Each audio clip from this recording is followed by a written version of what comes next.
Alors ça y est, ma semoule est cuite. Elle a une belle couleur orangée, jaunâtre. Je suppose que c'est à cause du cumin et de toutes les épices que j'y ai mises. Bon appétit! Pour préparer mon couscous, je ne vais pas vous mentir, je vais utiliser ma cocotte à riz. Oui, je suis une adepte de la cocotte à riz, jamais sans ma cocotte à riz. Je fais tout avec ma cocotte à riz. C'est pas commun, mais c'est le cas. Donc, je vais utiliser ma cocotte à riz et je vais y choisir les semoules que je vais utiliser. Donc, là, je regarde. Alors, j'ai de la semoule, oui, couscous aux fleurs.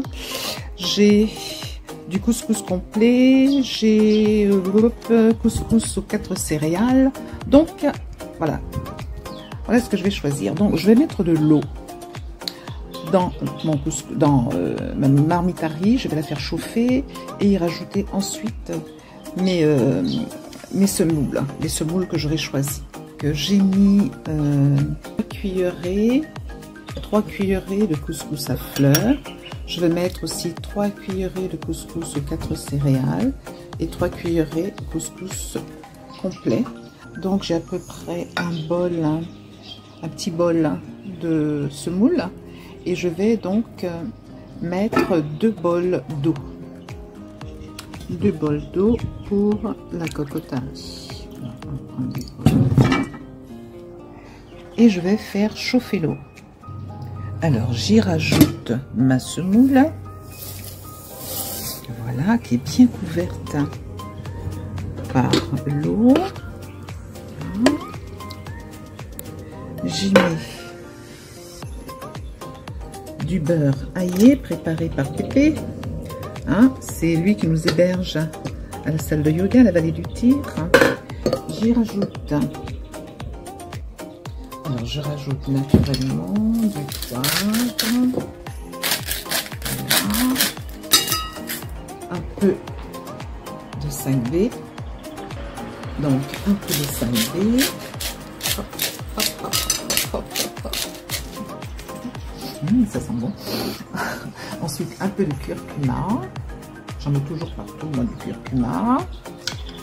Un peu de sel. Voilà. Alors, un petit peu d'huile d'olive. Voilà. Et puis, je vais agrémenter tout cela d'un peu d'huile pimentée de citron confit parce que je vais bientôt vous montrer donc la recette de citron confit que j'ai faite avec des amis. Et maintenant, je couvre le tout. Hop. Et hop, c'est tout couvert. Et j'attends la suite des événements. Voilà donc mon plat d'Angole à la semoule et aux pousses de radis.